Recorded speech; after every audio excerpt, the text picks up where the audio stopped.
이 잠잠 샘물이 나와서 하자르와 아들 이스마엘은 생명을 구할 수 있었어요. 지금 현존하고 있는 부족은 이스마엘의 후손 모두는 아랍 부족이 되는 거예요. 성경에서 나타난 이슬람의 도래 중에 하나는 하나님께서 이런 사건을 언급하면서 이스마엘에게 커다란 민족, 위대한 민족을 이룰 것이다라는 약속을 하셨어요. 이 위대한 민족, 커다란 민족이라는 게 뭐냐? 바로 아랍 민족을 통해서 나오는 사도직. 무함마드 살랄라후 알레이히께서 받으신 사도직을 얘기를 하는 거거든요. 성경을 믿는 사람들은 이거는 그냥 위대한 민족인 것인 뿐이지 예언자가 출현하는 것은 아니다라고 얘기를 하는데, 진정으로 위대한 것은 그 안에 있는 출신의 누군가가 사도직을 받는 거예요.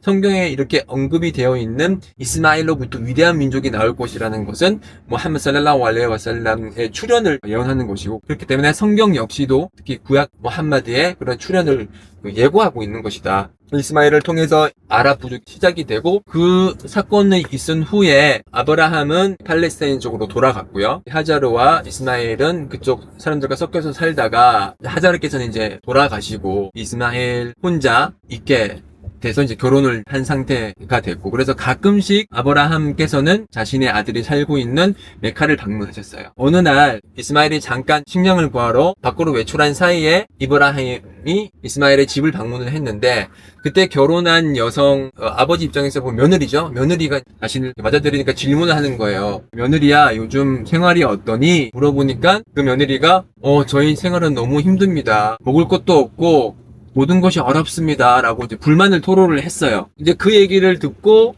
아브라함이 내 아들이 오거든 문지방을 바꾸라고 얘기해주라 라고 하고 돌아갔어요. 이스마엘이 돌아오고 나서 아버지가 방문하셨다라는 거를 알고 이 얘기를 해주니까 성숙한 이스마엘은 아버지의 의도를 알고 자신의 아내와 이혼을 합니다. 왜냐하면은 그 뜻을 알았거든요. 긍정적이지 못하고 하나님에 대한 의탁심이 약한, 신앙이 약한 사람과는 함께 하지 않는 게 좋다라고 이스마엘이 이해를 했고, 그래서 새로운 여성과 결혼을 하게 됐고, 그리고 이 사건 이전에 또 제가 깜빡하고 말씀하지 않은 게 있는데, 아브라함이 이제 메카에 있을 때 이스마일과 함께 있었을 때 하나님께서 하람 성운의 위치를 가르쳐 주시면서 여기에 카아바를 지으라 라고 명령을 하셨거든요. 그래서 아브라함과 소년 이스마일은 카아바를 건축을 하기를 시작합니다. 벽돌로 카아바를 지었었는데, 자신의 키보다 높은 곳에 있는 곳에 이제 벽돌을 쌓아야 될 경우에는 아브라함이 이제 디딤돌을 딛고 올라가서 아들이 주는 벽돌을 받아서 카아바를 건축을 했거든요. 아브라함이 썼던 디딤돌이 발자국 모양이 그대로 남아있게 됐고, 그대로 남아있는 발자국 모양이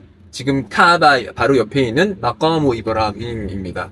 아브라함의 디딤돌. 지금 가서 보면은 사람의 발자국 모양을 하고 있는 돌이 있어요. 그게 그 당시 아브라함에 올라갔던 그 발자국의 모형을 따서 이렇게 만든 거고, 그게 실제로 그 당시 있었던 그거는 아니고요. 그걸 이제 재현한, 언제부터 그게 망가졌는지는 잘 모르겠지만 그게 아브라함의 디딤돌이 거기에 지금 메카에서도 그 모형이 남아있게 되는 것이죠. 그래서 아브라함이 우리의 그 예배 방향의 기준이 되는 카아바를 세우신 분이고, 이스마엘도 같이 카아바를 세웠던 분이고, 자신의 사랑하는 아들과 함께 카아바도 짓고 지금 예배도 드리고 그렇게 했었는데, 어느 날 아브라함이 꿈을 꾸는데 자신의 아들을 도살하는 그런 꿈을 꿨어요. 깜짝 놀라서 일어났는데, 원래 선지자들의 꿈은 하나님의 예언이거든요. 너의 사랑하는 아들을 나에게 바치라라는 뜻이었었어요. 굉장한 시험인 거죠. 자신의 사랑하는 외아들을 하나님을 위해서 바쳐야 되는 거예요. 아무리 신앙심이 뛰어난 아브라함일지라도 고민이 되죠. 어린 아이를 어떻게 내가 바칠 수 있냐. 그래서 이스마엘한테 직접 물어봐요. 아들아, 내가 꿈에서 너를 도살하는 걸 봤다. 내가 어떻게 했으면 좋겠느냐. 그때 이스마엘이 야 아바티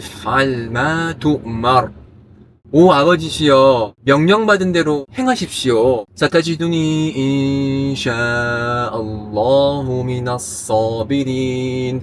당신께서는 제가 인내하는 자임을 발견할 것입니다. 라고 얘기를 했어요. 이 얼마나 숭고하고도 위대한 장면이에요. 하나님께서 그 명령하신 그 엄청난 일을 아버지가 아들에게 물어봤고, 아들은 나이가 어림에도 불구하고 명령받은 대로 하십시오. 저는 인내하겠습니다. 라고 그렇게 말씀을 하셨어요. 그래서 아버지는 좋다. 그러면서 아들을 바치려고 같이 가는 도중에 뒤에서 사탄이 쫓아와서 속삭이기 시작한 거예요. 네가 사랑하는 외아들인데 어떻게 바쳐? 바치지 마. 같이 살아. 네가 사랑하잖아. 왜 그래?